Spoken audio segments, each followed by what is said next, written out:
welcome back. This is the segment where I hop on the couch and I get psychoed by Bill Gallagher. He's with us in the house.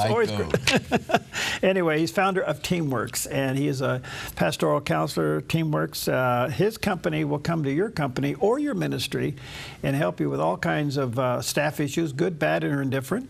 And he does an excellent job, and a lot of companies and organizations throughout the area use him. You can go to teamworks/works.com. There's a picture of the landing page. By the way, you may just want to get on his email list, because every once in a while he sends out something that's pretty good. Yeah, you send out a, what do you send out? A little, well, kind of newsletters. A little newsletter once in a while. Yeah, I send them out. I got a little YouTube channel too. I didn't know if you knew that. You do? About 25 videos, yeah. Really? Yeah, just little snippets. What's the name of it? Bill Gallagher or TeamWorks? Straight Talk with Bill Gallagher. Straight Talk with Bill Gallagher. Yeah. That's kind of like what we do here. All right, Straight Talk with Bill Gallagher, and that's on YouTube. YouTube, yeah. Okay, well, listen, the subject we take on today, let me just give you a couple of disclaimers. Number one, we'll never finish it.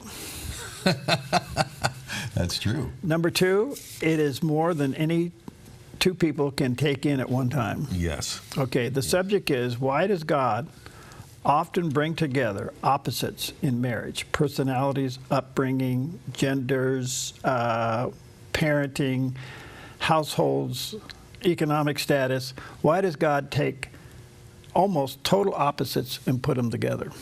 Yeah. Is there an answer?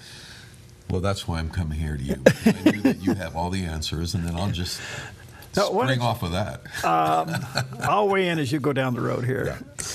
Well, you know, it's very, very interesting that the Lord does do that, and it hit me. You know, I've been doing pastoral counseling for 40 years, and it just hit me this last year that, you know, I jokingly say God played a sick joke on us because, you know, let's look at gender differences, okay? Two genders. There is so little we have in common, men with women, so little, it's almost laughable. You might have the same kids, you might live in the same location, you might live in the same country, you might work at the same place, you might speak the same language, but that's about where it ends. Okay.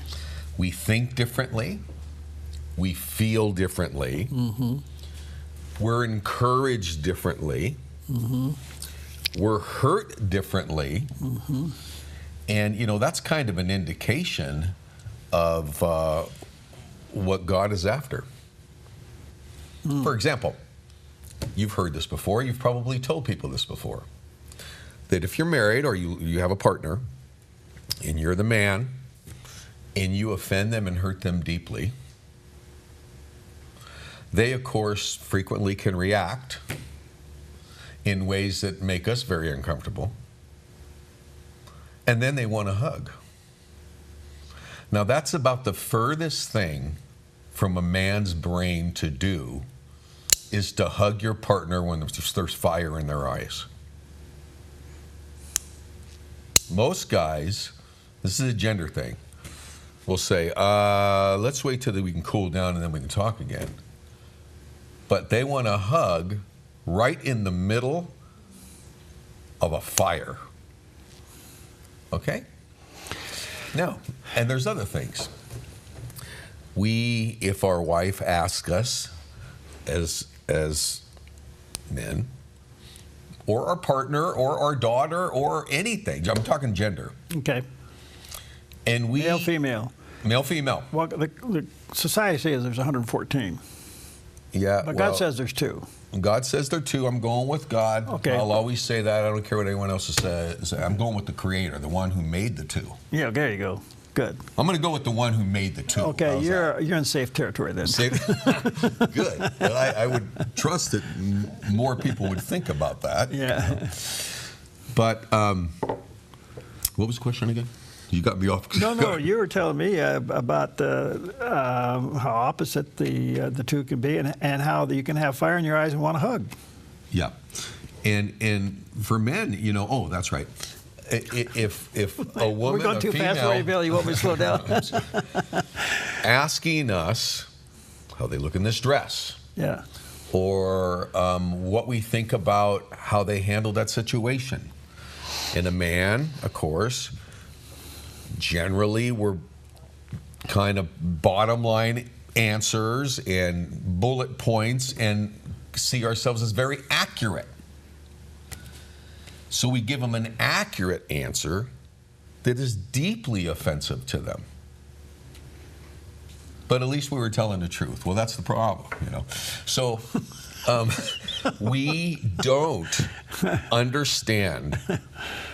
We don't understand. Just now we're on the gender piece. We do not understand, hardly at all, the nature of the other genders. Okay. And so God brings man and woman together in a husband and wife. Okay. So now why would he do that? Okay, so I just want to make sure the playing field stays even here. Yes, sir. Okay, so it's equal. Women have to understand that men are different too. Yes, exactly. Okay. Well, and that's why the Bible, and people might be thinking, why are you coming up with this subject? Because in the very beginning, God set the stage for differences in men and women. Yeah. Yeah, and it's the number one thing you'll discover if you do any kind of, like, you're a professional counselor. I've done a lot of lay counseling. It's one of the first things you run into at the very beginning, that they don't understand that the other is the opposite sex. Yeah. It's pretty fundamental. Yeah, pretty fundamental. And hardly, on paper, very little in common. Okay. Very little in common. Okay. Yet, God puts them together, and I'll just talk about the context of marriage. God puts them together in the context of marriage. And he tells the men, he gives us different functional roles, very clearly. Now, you have to go to the scriptures to verify this. If you don't believe in the scriptures, you can just write off everything I say. Yeah. You got to know the scriptures and God's heart and why he did this. Right. Okay. Men are to be respected by their wives. And someone would say, well, what if my husband's not a respectable person? Or he's not treating me in a good way? Well, there's two ways to look at that. One, there's two kinds of respects. One respect can earn or lose respect. And one, I think this is the biblical principle. One respect is given because of the role. The other respect is given because of behavior or not. Okay, so one's the role, one is the position. Yeah, position. And the other one's performance. Exactly. That's the best way to say it. So that's why you need me on the show with you. Yeah, this is why I come here, so I can say it the right way. Okay. So, the Lord wants us to get behind the eyes of the other partner, your partner, and see things from their perspective. And we got to get out of our own head as men and as women. Get out of your own head, ladies, and start doing what the Lord's calling us to do, which is actually not natural. Yeah. It has to be generated by the Holy Spirit. It's not natural. He tells women to respect. The word is submit. It's an S word for a lot of women. A lot of people don't understand it. I use the word respect instead. And the Bible says respect too. They respect their husbands, and we are to unconditionally love our wives.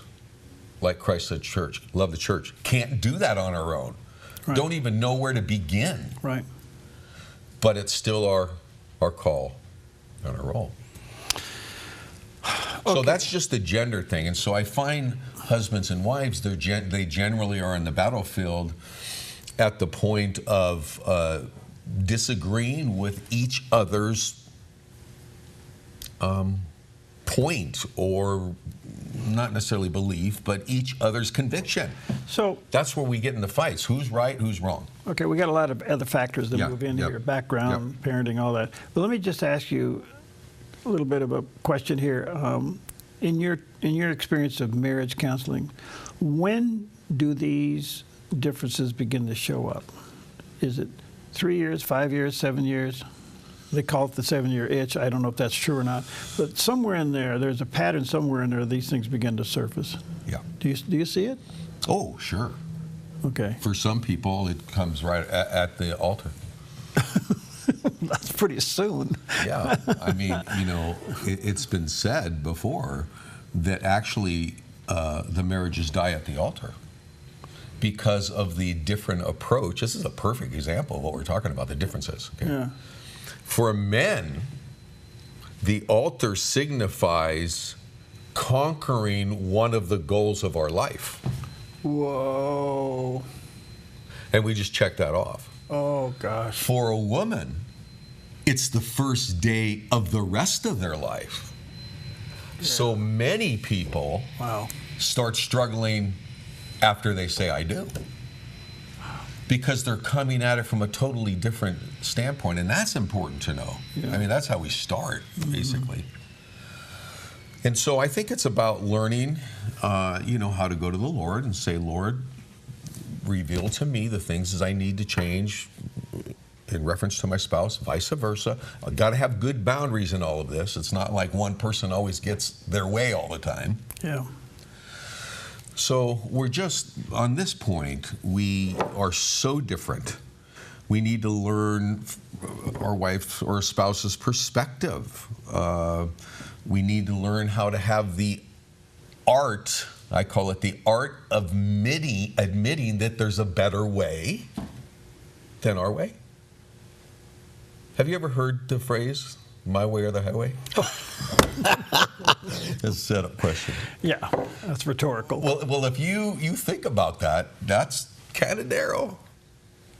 Yeah, well, I think it's... it has a couple different meanings, but it's kind of narrow. When you get people in your office that are at a point of divorce, that's pretty much the mindset. Oh, yeah. Okay, when they reach the point of divorce, it's my way or it's my way, not your way. Yeah. I understand it. So let me ask you this. What about family backgrounds? Oh. I understand gender is one thing, but you're taking two people together that come from two different upbringings. And so you're bringing these traditions versus these traditions, and you're going to meld. This is why so often blended families really have a rough go. Oh, blended families are a different animal. I'm in one. Yeah. Different animal altogether. Okay, so we'll come back to that. But first go around, okay, you're bringing two sets of traditions and values together. Yeah, this is what hit me. Number one, God brought two genders together, have nothing in common. Okay. Other than maybe their faith and everything. Okay. Then he brings two people together. More than that, because we have children involved too, and grandparents, and we're all from different family cultures. Right. Then he brings two people together who are raised entirely differently. Yeah. Then he brings two personalities together. Yeah, the green, blues, and the reds. that are almost always polar opposite. Very few are the same. Very few. Okay. Polar opposite. And so that's what's jogged my mind. Like, Lord, what are you after? You're giving us three different settings or opportunities in life that are not natural for us to even understand. Yeah. And then you tell us, go do it. Yeah. And so blend and multiply. Blend and multiply. And so here's my thought about it. I think the Lord purposely has done this in all of our lives so we will learn how to sacrificially love and understand the people he brought in our life. Love and understand them. 1 Peter 3:7, husbands, live with your wives in an understanding way. King James says, according to knowledge.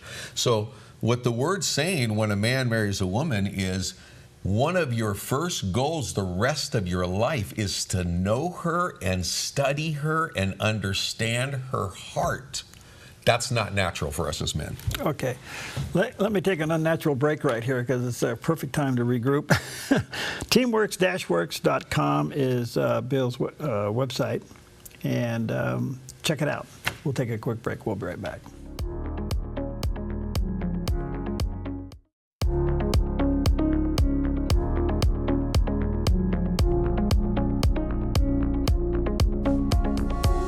All right, welcome back.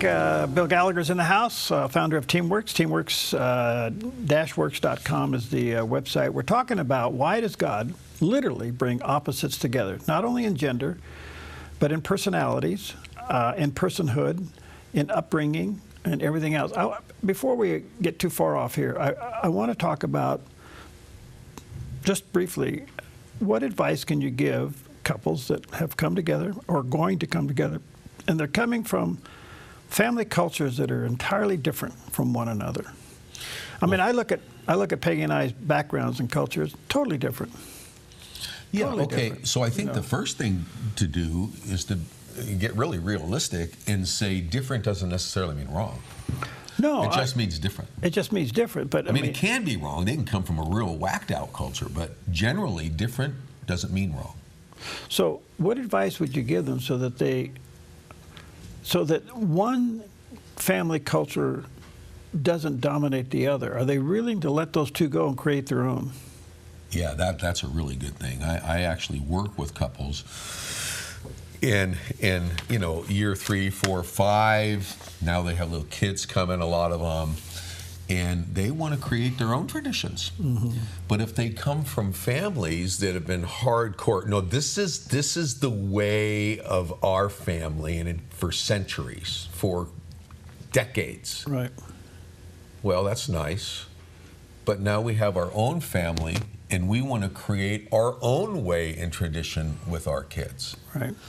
And I think gracious parents understand that and support it. Controlling parents would not have any of it. And you're not going to score any points with your kids either, by the way. That happens. Yeah. I always advise couples, it never really happens, but I do give, so I'm going to give you some advice that you're going to blow off. Okay. Yes. So I usually use it I don't do it anymore, so don't call me. I can't handle the pressure of it. I think they need to find a middle ground between both their sets of parents. Okay, so a middle ground. At the end of the pre-marriage counseling, I tell them this: if you really want your marriage to have a great start and a lasting relationship, move. Move. Okay.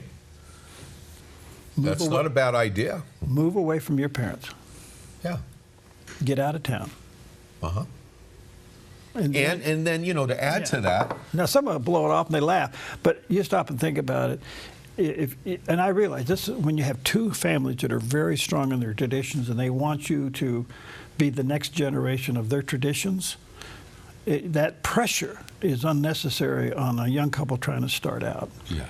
And so move to another state and start over or start fresh. Or I think that we need to kind of, how is it that we can write off our families? You can't. Our spouse's entire life up to her meeting her. How can we do that? It's tough. It's pretty selfish, actually, if you want me to really go to the heart of the matter. Now, if the other family, the family that your spouse came from is abusive and ex-convicts and they're not repentant, that's a different story. But why is all of a sudden our family the family and we don't give the same courtesy? So you got to find a common ground, start your own family tradition. Yeah, don't get me wrong, I'm not adamant, but I throw it on the table as consideration because I really think that looking past, it's really tough to live in the environment when you're under so much pressure. Yeah. And the last thing you want to do is rock the boat. Right. And I tell you, the ones who suffer, your children. That's right.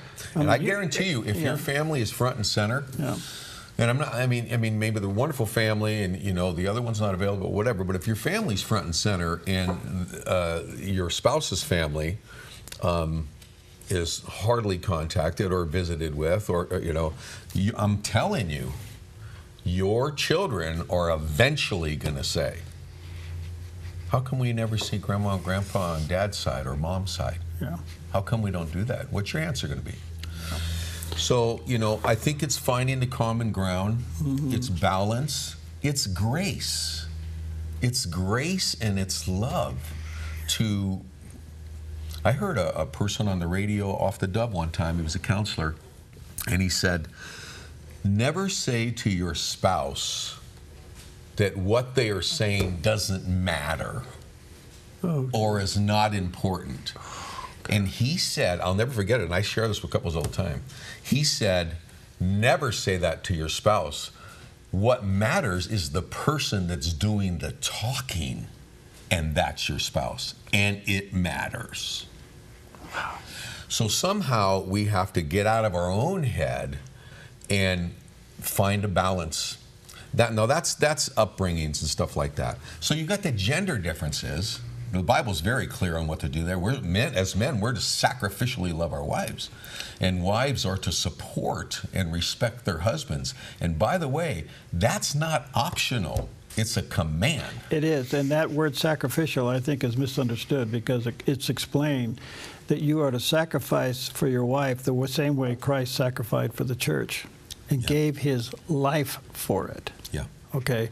It doesn't require that of the woman, but does require that of the man. Yeah. So are you willing to lay down your life for your wife? And I'm not talking necessarily a protective standpoint. I mean really from the standpoint of, are you willing to give up your career? Yeah. Your ambitions, your whatever. Yeah. It's easier said than done, don't get me wrong. Well, Timothy says that a husband that does not know how to manage his household, which puts priority on the marriage, not the job or the ministry. Early in my marriage, my first marriage, I learned the hard way, the ministry was my mistress. Yeah. I know a lot of pastors that do that. Well, it's common in today's world. Yeah, but now we're told as men who are going into the ministry, I mean, we're talking about pastors now. If you can't manage your own household, you will never be able to manage the church of God. So in other words, get your family and your marriage in order, then maybe you can lead a church. Yeah, and I would say that over any job almost. I've counseled several churches through pastoral changes in my days gone by. I don't know why I get sucked into these things, but I do. Yeah. And I tell them, fine, interview the candidate, but the next interview has to be the spouse. No doubt. I want you to interview the spouse the same way you interview the candidate, and then interview them both together. Yeah. But you need to interview them both separately. Yeah. You don't do that today. No, not at all. You always go for the... And then, of course, there's the personality. So, I mean, we're talking about heavy subjects. Oh, like you're a big red married to a blue. Yeah, we have 4 different personalities we talk about around the Dove here, and I use colors. It's been around for a long time. Yeah, I use the cultural one. So you're a high yellow. High yellow. And you are a very extrovert. Low blue. Yeah, that's because that's what my wife is. What do you know? No, you're a low green. You're a low green. Yeah, well, and she's a high blue? I'm opposite from my wife. She's organized, I'm unorganized. Okay. She's introvert, I'm extrovert. No I mean, kidding. we couldn't be any more opposite, and we adore each other. But there's, blood and scars in our life everywhere. Wouldn't trade it for anything. Okay. So, but then there's the personality thing. Yeah. So I think in all of this, Perry, we need to get out of our own head and find out, why has the Lord put certain people in our life? Why do we have a child? You got a minute to answer that question. Okay. Why does God do this? To teach us the love of Christ, to teach us to get out of our own selfish way, to teach us how to give like Jesus does. I mean, just look at him in the Gospels and see the people he reached out to. He is our example. He's our example. But it's not an accident that you had the parents you had, folks. It's not the accident. It's not an accident that you have this little child that you have that is running around tearing everything apart and will never listen to you. Those are not accidents. Those are opportunities for God to shape our life. Okay.